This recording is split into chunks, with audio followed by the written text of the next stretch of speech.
Hey everyone, David Rishpan here again with you on YouTube. Welcome back to the channel. So, I am a member of Rhett Shull's Discord. Yes, I'm a keyboard player that hangs out in guitar player Discords. It is what it is. And a fellow member named PM posted this question a couple of weeks ago. I'm sorry for the delay in getting this video out, but I thought it was a really interesting set of questions to tackle, not only for this person, but for all of you watching. So, PM wanted to discuss being in a band and the interpersonal challenges, I guess, that also come in a band. This is their post. Maybe this is only interesting to me, but would you ever talk about the social, emotional, organizational aspects of being in bands, playing music with other people, perhaps getting annoyed, rehearsing, sharing a vision, the hang, etc.? I've watched like 8,000 YouTube videos about music, but I've never actually heard anyone talk about how they got in a specific band, how rehearsals work, conflicts are resolved, etc., etc. Also, as a player, dealing with confidence, working with musicians who might be better or worse than you, stage fright, and it goes on from there. That is a lot to talk about. I will try to tackle as much as I can of all of those questions in this video without it being 3 hours long. But they're all really good questions, and PM is right. I feel like uh, there is less content or material online about how to deal with the gig once you've gotten the gig, than there is about, the gear and theory and all the really geeky stuff that we love to watch on YouTube. So my background as a musician is in the music we call jazz, also in global music or world music, and those are different universes than kind of the pop and rock world. Some of it uh, overlaps. Some of it is the same no matter what genre you play, and some of it is very different. So I'm just going to speak to my experiences with all of these things from the background of jazz and global music. The first thing is that communication is key. And if communication is open and honest from the outset, you will very likely avoid a lot of the animosity and conflicts that come from being in a group, a band, an ensemble. And that's communication about every element of performing and creating music. That's from how many rehearsals do you want to have for this gig? Are the rehearsals paid? How is the co-writing split going to work? What is the session fee for recording on this thing? Anything related to time, money, and artistry. All of those things should be discussed as early as possible in the process, and you will avoid a lot of headache and heartache about it. And on the creative side, let's say you're in a band with multiple composers or multiple writers, or you're all bringing tunes into the band. Who has final veto? For example, I'll use the band Kles Story that I'm in, where all of us write for the band and all of us kind of pitch in our ideas about arrangements, but it is understood that the primary composer of the piece has final veto power on the idea submitted to them for their tune. For example, there's a song on our upcoming record that I originally wrote at a vastly different tempo, and the violinist had the idea of maybe we should slow it down. That melody's really beautiful. Let's see what it sounds like slowed down. And she was right. It sounded great. But had I decided to keep the piece at the original tempo that I envisioned, um, it's understood in the dynamics of that band that the primary composer has the final word on their piece. Some other bands try to be more democratic, prefer to be more democratic, that it's kind of a vote and right by committee situation. Um, as long as that's clear from the outset, and as long as you know what you're getting into and you know what you're signing up for, if you are willing and game to be part of a group that has no gigs on the horizon and wants to rehearse 3 times a week, go for it. That is not where I am at in my career at this point, and any band that wants that kind of time commitment from me, I cannot fulfill that. I cannot commit to that at this point. So that's no shade to anybody who wants to run a band that way and wants to be in a band that runs that way. But at this point in my life and my career, I can't do that. And again, I have no problem if people structure their bands that way. I would have a problem if someone recruited me for a project, I had said yes to do it, and then they spring on me this kind of other clause of how intense the time commitment is, or they want me to be exclusive to that band, or any other kind of surprise that a band leader might spring on you. Rule number 2, never get mad on stage. I learned this from the drummer Dylan Vanderscaife when I guess I was 20 when I studied with Dylan out at the Banff Center, and I was just finishing university and I was kind of in my full-on jazz snob mode, and I prided myself on being a good musician, being a strong musician, and also being right about, not speeding up, not slowing down, being sure that my time feel was correct, that my harmony and my voicings were correct. And um, if people made mistakes, I would often get visibly upset. I would kind of crinkle my face or shake my head or do something that would visibly communicate and visibly reveal to an audience that something had gone wrong. Dylan was saying there is nothing to be gained from clinging to being right. And there is nothing to be gained from getting mad at somebody on stage. You're still on stage with this person, and you still have to make music, and the ultimate goal, no matter what is going on, is that you still have to make music with the people who are on stage with you. And it doesn't matter if you are right and someone is dragging or rushing. There has to be this kind of grand compromise for the sake of the music, because unless it's a major train wreck, very few people are going to notice in the moment that something's speeding up or slowing down. I mean, in the audience.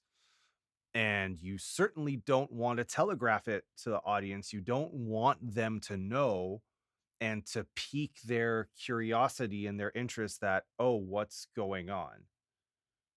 Is something going wrong because these two people look mad at each other? What's going on? It becomes distracting from the music. Unless there's, like I said, a massive catastrophe or a massive musical problem that you just can't save in the moment. Um, no good comes of getting mad on stage. And I would go so far to say that even getting mad, like getting into a fight, is not useful. It's not beneficial. It doesn't get you anywhere. It doesn't really resolve the problem. So, for example, I was referred by a mutual friend to a pretty well known producer here in town to replay a sample in one of his productions for a pretty well known rapper here. And I broke my first rule because in advance, I didn't talk about splits or session fee or anything. I was just like, this sounds like a cool idea. This is somebody I want to work with. Um, this isn't going to be particularly difficult, I don't think, or particularly time consuming. Let me just do it and see where it goes. And because there were so many people involved in the chain of this track, there's the producer, there's the label, there's the artist, and the artist's label and manager and everything. And somewhere along the way, um, I had no contact with the artist or his label, and uh, it had been a while, and actually the track was already out, and I had not been compensated. More than the fact that I hadn't been compensated, that discussion had never been had. And instead of getting mad and taking the position of, I want to get paid, give me my money, where's my money, getting really angry and frustrated, I just wrote to the producer and I was like, hey, track sounds great. The label still hasn't gotten back to me about what the deal is for payment. Can you connect me with the label and let's figure this out? And within a couple of days, I had been contacted by the label and we came to an agreement, and uh, I got paid and everything's good. And while that process was a little bit longer than it should have been, or yeah, than it should have been, and that's a mistake that I am learning from. Um, it's a bridge. I didn't burn the bridge, right? So I'm still, I hope, in good books with that producer, that label, that artist. And if they need anything from me, I hope I can work with them all again. And now I know what the terms are to work with them. I know that I need to be upfront about, okay, I want a point and I want this much for the session and whatever else. I know that I need to have that conversation in advance. Number three, the hang is the most important thing. This kind of ties in with the communication and the not getting mad part of it. You need to be a person that people want to be around. Music is, at its bones, it's a people business. You know, unless you are a solo singer songwriter or a solo beat maker producer, you ultimately have to work and will work with other people, whether it's co-writing in teams at songwriting camps or in production camps or whatever, or in a band situation, an ensemble situation where you're playing with other people. Um, Getting a gig, getting a touring gig, the hang is the most important thing. You want to be someone that people, people can trust on both a musical and social level, and B, that people want to be around.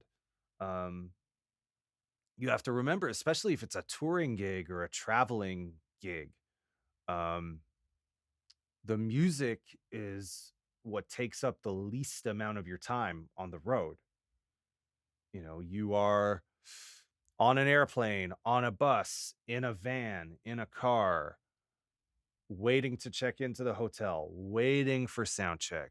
All of those things, you want to be somebody that people enjoy being around. And if you are um, more introverted or more of a loner, um, just show up on time.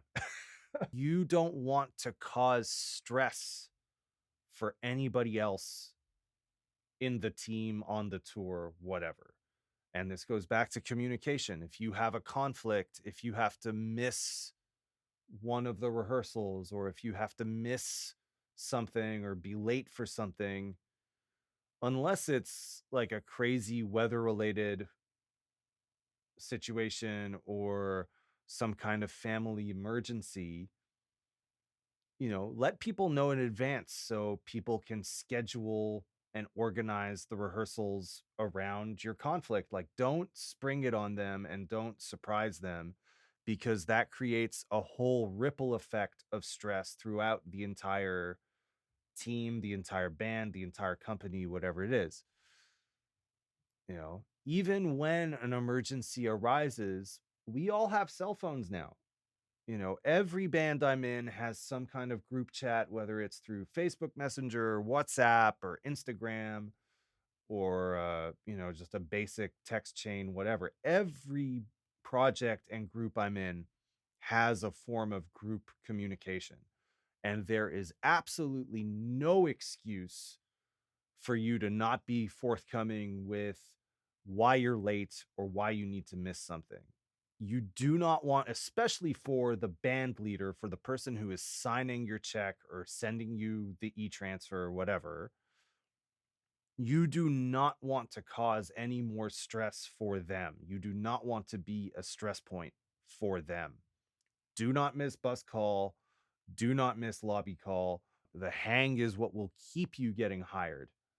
You know, Getting hired in the first place is one thing, but staying hired or continuing to be hired or being hired for other gigs is really a testament to your reliability and your capacity to defuse tense situations and deliver the goods.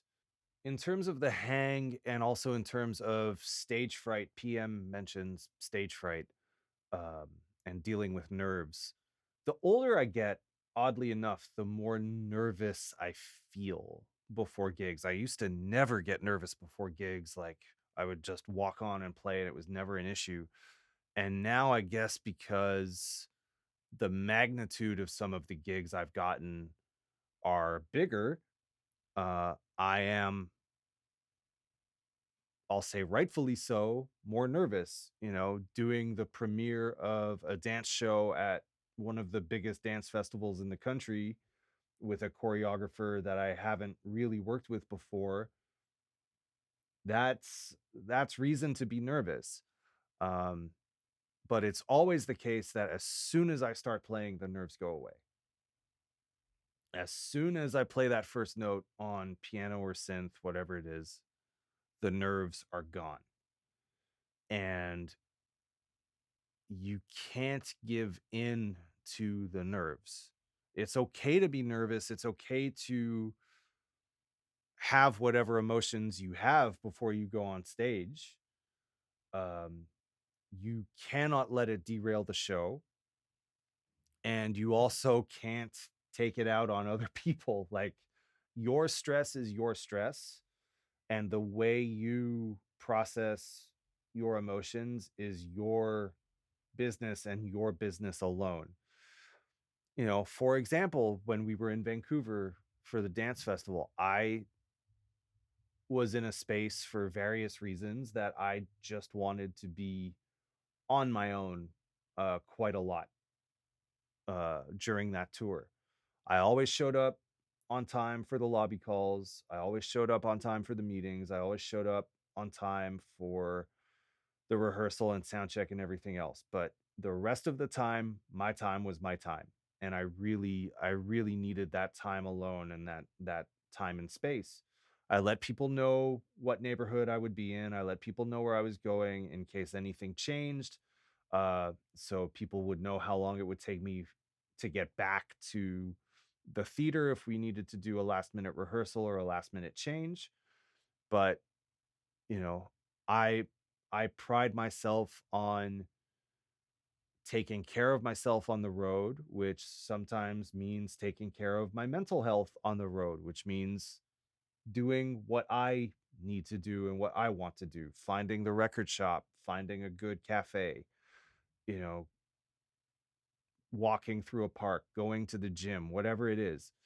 Um, but taking care of myself never gets in the way of showing up for the person who hired me, showing up for the band, showing up for the company, showing up for the team.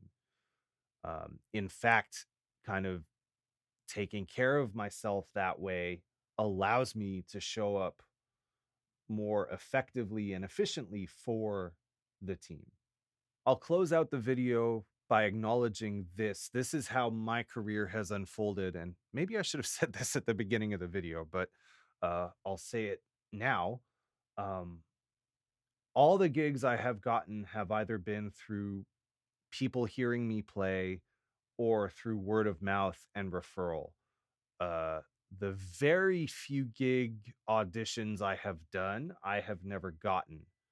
Uh, and I am very, very fortunate and lucky to have enough work at this point to have a very strong artistic community that we do a lot of different projects together, and they continue to refer me for other new projects as our communities grow.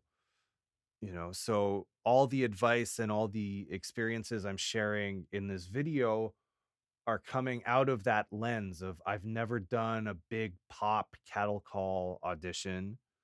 I have the great privilege that most people call me to do what I do, or they know what I do, and that's what they want in their project, on their album, on their track, in their show, whatever it is.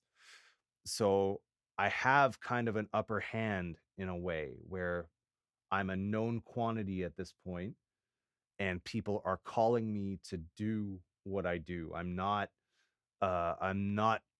coming at it from a position of vulnerability where I'm auditioning against 500 other people and hoping to be chosen, you know. And all if there are auditions that I think I'm a good fit for, I will still apply.